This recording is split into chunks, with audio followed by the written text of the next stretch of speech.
এমন অন্যায় করে ফেলছি, আমি শাস্তির উপযোগী হয়ে গেছি, আমার উপর হক কায়েম হবে। সুতরাং ফাকিদ আলাইয়া হক, আমার উপর সেই হক আপনি কায়েম করেন, আমাকে শাস্তি দেন। সাহাবী এসে রাসূলের দরবারে শাস্তি চাচ্ছে, ইয়া রাসূলুল্লাহ, আমি শাস্তির উপযোগী হয়েছি, অন্যায় করে ফেলছি, গুনাহ করে ফেলছি, আমাকে শাস্তি দেন, গুনাহ থেকে মুক্তির ব্যবস্থা করেন। আল্লাহ রাসূল লাম ইয়াসালু আনহু, তাকে কোন প্রশ্ন করলেন না, জিজ্ঞাসা করলেন না। হযরতের সালাত নামাজের ওয়াক্ত হয়ে গেল। ফাসাল্লামা রাসূলুল্লাহ সাল্লাল্লাহু আলাইহি ওয়াসাল্লাম, আযান হলো, ইকামত হলো, রাসূলের সাথে জামাতে রাসূলের পিছনে নামাজ আদায় করলেন ওই সাহাবী।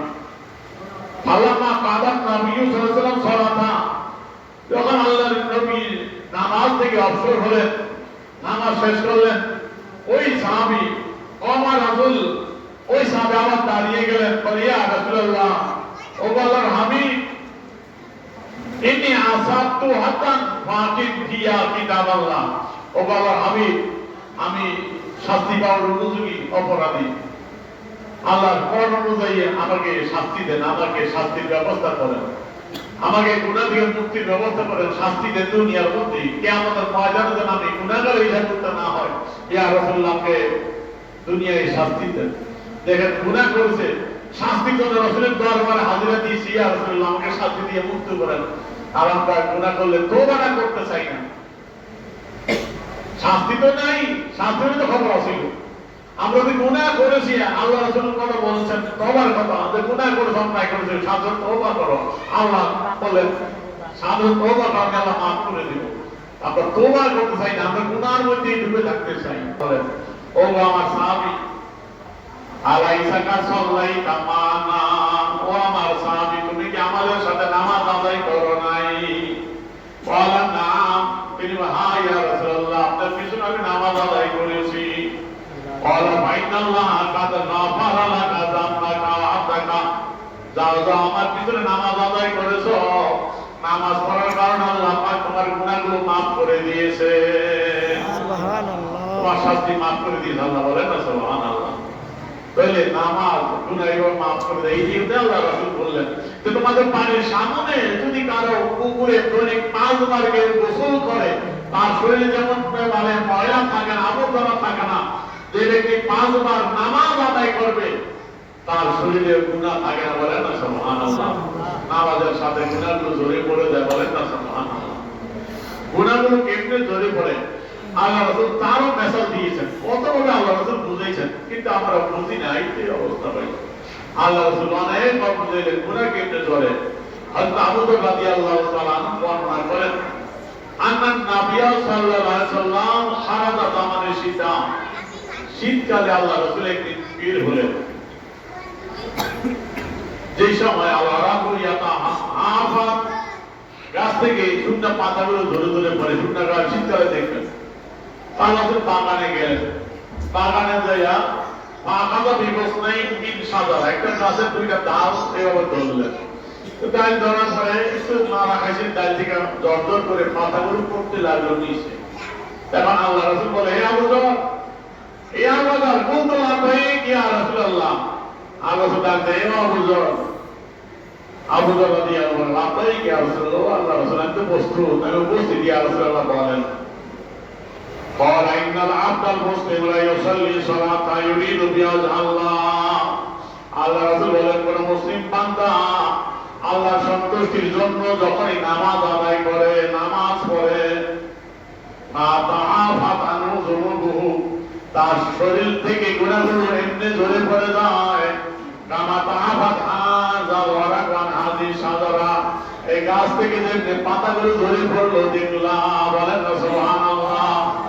তাহলে গাছ থেকে যেমনি পাতা ঝরঝর করে পড়ে যায়, ঠিক কোন মুসলমান বান্দা যদি আল্লাহর সন্তুষ্টির জন্য সুন্দরভাবে নামাজ আদায় করে, নামাজ আদায়ের সাথে সাথে তার শরীর থেকে এমনি গুনাহগুলো ঝরে পড়ে যায়, বলেন না সুবহানাল্লাহ।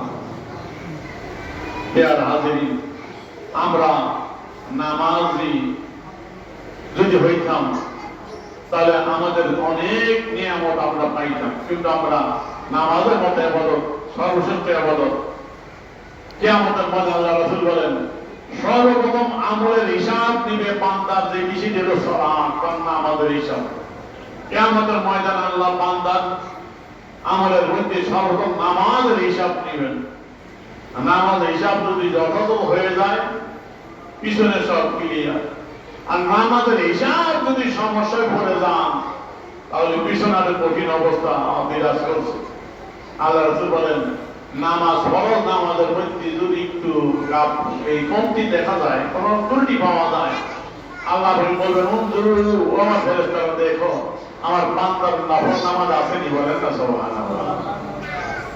যদি নফল নামাজ পাওয়া যায় আল্লাহ বলেন বান্দার নফল নামাজ দিয়া ফরজের এটা মিলিয়ে দেবো, বলেন না সুবহানাল্লাহ।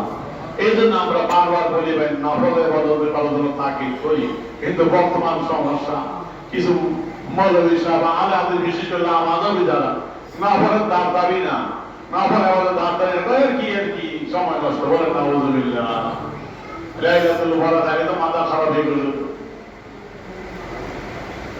বিয়ার হাজিরিন গতকাল নয় তার আগের দিনের পত্রিকায় দেখলাম একটা নিউজ, আপনার সাবধান করা দরকার। ইসলাম ফাউন্ডেশন থেকে বোধহয় একটা ক্যালেন্ডার বের হয়েছে, প্রচার হয়েছে কিনা জানি নাই। এই ক্যালেন্ডারটা বের যে সময় দেওয়া হয়েছে, সময়টা এই লামাজাবিরা টাকা পয়সা দিয়া কিনা সেখানে তাদের নিয়ম অনুযায়ী নামাজের সময়গুলো দিয়েছে, সেই ওয়াক্তের সাথে আমাদের মিল নাই। সেই নাম ক্যালেন্ডার ফাইল অনুযায়ী সাবধান আপনারা, ওই অনুযায়ী সেই ইফতারের ব্যবস্থা আপনি করবেন না। আমাদের পুরাতন ক্যালেন্ডারের আনাবি মাদাব অনুযায়ী আমাদের দেশে শত বছর আগে থেকে চলে আসছে মুফতি আবুল হাসান রাহমাতুল্লাহর মাধ্যমে। পাঁচ অন্যতম মুফতি ছিলেন, বাইতুল মুকাররম প্রথম খতিব ছিলেন। তিনি কলিকাতা আলিয়া থেকে যখন ঢাকা আলিয়া মাদ্রাসা প্রথম আসলো, কলিকাতা আলিয়া থেকে তিনি চলে আসছেন ঢাকাতে। তেনার মাধ্যমে যে ক্যালেন্ডার হয়েছে আমাদের দেশে, এই ক্যালেন্ডার এত বছর ছিল বাংলাদেশের মাধ্যমে এই 6 বছর উপর, কিন্তু এই বছর দেখছেন তো খারাপ, কোটি কোটি টিয়া ভাইয়া কোটি কোটি টিয়া দিয়েছি, দেখা দিয়েছে গেলায় দরবেশে দরবেশ দিয়েছে এখানে ওই আহমদুল্লাহ দেখা ভাই কোটি কোটি টাকা ভাই দরবেশের ওই জায়গা ফেতো যা পাইছে ওখানে গিয়ে দিয়েছে ঢালছে। আমাদের দেখা ভাইয়া ওই সমানদের দিয়েছে কোটি কোটি টিয়া ওয়েন্দা ওই নদী হাত করছে, সম্পর্ক করছে। এখন যাই ওই এখন বলছে রাস্তা করে ফাউন্ডেশন হাত দিছে বলে না, অনেক প্রতিবাদ আছে গতকাল পত্রিকা ইনকালাবে। তাদের সাবধান করছি, তারা এখন সুযোগ ভাইয়া নষ্ট করার চেষ্টা করে সাবধান। রোজা ইফতারের ক্যালেন্ডার আমাদের ফাউন্ডেশন ক্যালেন্ডার যদি সবাই নতুন দেওয়া যায়, এটা আমার নজরে পড়ে নাই, পত্রিকায় দেখলাম। তাহলে আপনার পুরান ক্যালেন্ডার অনুযায়ী রোজা সেই ইফতার করবেন, কারণ তাদের সাথে নামাজ ওয়াক্তের সাথে দেখবেন অনেকগুলো জোর ওয়াক্ত আসর শুরু হওয়ার আগে আজান বেড়ে পড়ে। ওই আলেম মসজিদ যেগুলো আছে দেখবেন আজান করে আগে, মানে তাদের ওয়াক্তের সাথে আমাদের ওয়াক্ত সময় অ্যাডভান্স আছে।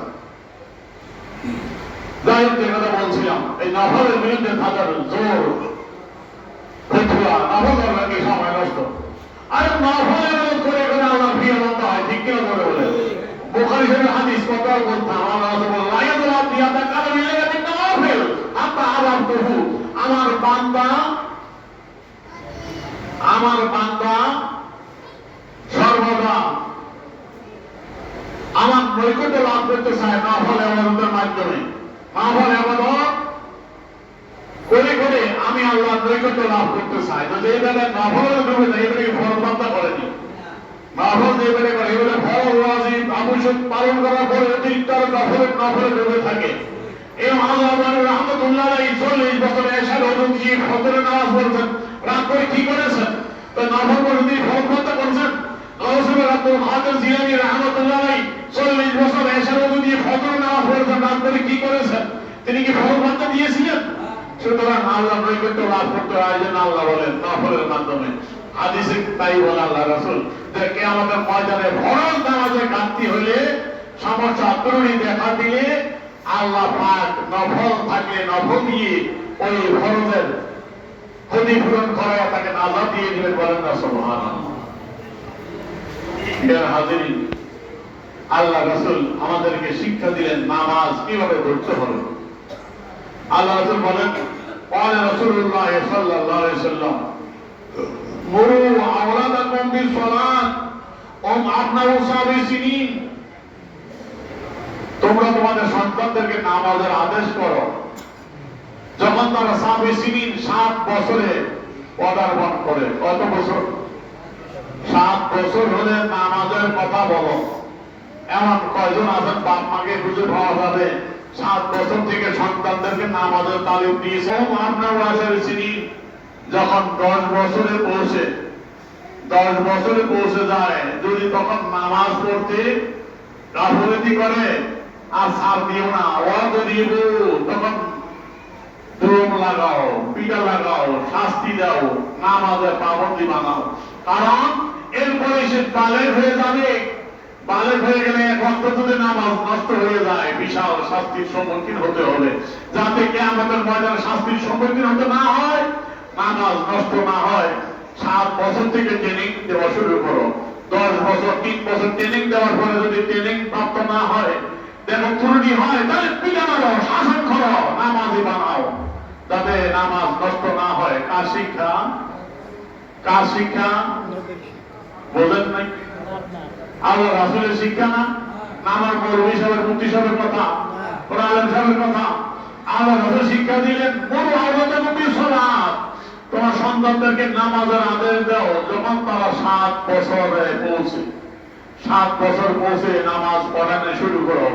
7 বছর থেকে 7, 8, 9, 3 বছর ট্রেনিং দেওয়ার পর যদি ট্রেনিং এ দেখো গাফলতি করে, 10 বছর জায়গা দেখো নামাজ ঠিক মতন হয় না, একত্র পড়বে একটু পড়ে না, তাদের তাকে বেদন করে, তখন আর সার দিও না, পিটা লাগাও, অতরিব, তখন পিটা মারো, দোম মারো, দোম মারো, তাকে শাস্তি দাও। শাস্তি দেওয়ার পর তাকে নামাজের পাবন্দি বানাও। বলেন না সুবহানাল্লাহ। তাহলে আমরা আমাদের সন্তানদেরকে শিক্ষা দিয়েছি, যদি আজকের আলোচনা থেকে এই শিক্ষাটা আমরা গ্রহণ করতে পারি যে 7 বছর আমার সন্তানকে নামাজের আদেশ করবো, 10 বছর থেকে যেন নামাজ নষ্ট না হয়, অবশ্যই আমার ছেলেকে মেয়েকে নামাজি বানাবো, অবশ্যই হবে। কিন্তু আমরা তো উদাসীন, আমরা তো আমাদের ছেলে মেয়েদেরকে নামাজি পড়ার জন্য শিক্ষা দিচ্ছি না। আসতেছে মাহে রমজান, নামাজ যেন ছোটবেলা থেকে ট্রেনিং দিতে হয়, রোজাও ছোটবেলা থেকে রাখার অভ্যাস করতে হয়। কিন্তু আমরা অনেক মা আসি, বাবা আসি, এতদিন বড়, এত গরমের দিন এত এই অবস্থা, রোজা রাখলে বাঁচান শুকিয়ে যাবো, গা শুকিয়ে যাবো। এই শুকিয়ে যাইতে যাইতে তার রোজার অবস্থা শেষ, রোজা রাখার অভ্যস্ত হবে না। তারপরে একবারে রোজা না রাখতে পারলে পরে কি আমাদের ময়দানে জাহান্নামের আগুনে যায় শুকিয়ে গোটার মতো। ঠিক কিনা ধরে বলেন? এমনি যাইবো না, যারা জাহান্নামে যাইবো, দেখেন وقال الذين كفروا ربنا أرنا الذين أضلانا من الجن والإنس نجعلهما تحت أقدامنا ليكونا من الأسفلين। হামিম শরীফ 29 আয়াতে আল্লাহ বলতেছেন, কাফেরদেরকে যখন জাহান্নামে নিক্ষেপ করা হবে, তখন জাহান্নাম ভালো লাগে, তারা বলবে রব্বানা আরিনাল লাযিনা আদাল্লানা মিনাল জিন্নি ওয়াল ইনস, ও আল্লাহ, আমরা তো জাহান্নামে যাইতেছি, জাহান্নামে যাওয়ার আগে একটু দেখতে যাই ওই সমস্ত মানুষ আর জিন আর ইনসান যারা আমাদেরকে পথভ্রষ্ট করেছে, আমাদেরকে জাহান্নামী বানাইছে। আমার বাপ মা বলেন, আত্মীয় স্বজন বলেন, বুদ্ধিজীবী বলেন, যারা আমাদের কারণে জাহান্নামে যাচ্ছি, তাদেরকে আমরা দেখতে চাই, জানি না তাদেরকে আমাদের একটু দেখান। কেন? না জালহুমা তাহাতা আকদামিনা, তাদেরকে আজ আমাদের পায়ের নিচে ভেজবো, পা দিয়ে পাড়ায় খাবো, জাহান্নামে যাবে। বলে নাউযুবিল্লাহি মিন যালিক। যদি কি আমাদের ময়দানে আপনার সন্তান জাহান্নামে যায়, জাহান্নামে হয়ে যাওয়া না করুক, তাহলে জাহান্নামের হুকুম যদি হয়, যদি বলে আমার বাপ মার কারণে আমি জাহান্নামে গেলাম, নামাজের কথা বলেন, রোজার কথা বলেন, আমাকে শাসন করেন, আপনার দিনে আসার জন্য সবার জন্য শাসন করে নাই, বাপ মার জন্য জাহান্নামে যাচ্ছি, নিয়ে আসার বাপ মাকে, তাদেরকে পা ভরাইয়া জাহান্নামে যাবে, কোথায় যাবেন ওই দিন? আদরের সন্তান ছুটে দেবে ওই দিন। সুতরাং সাবধান, হুঁশিয়ার, এখনো সময়। আল্লাহ পাক যেন আমাদেরকে, আমাদের সন্তানদেরকে সকলকে নামাজি হওয়ার তৌফিক দেয়, সকলে বলি আমিন। দিন শরীয়ত হুকুম আহকাম মেনে চলার তৌফিক দেয়, সকলে বলি আমিন।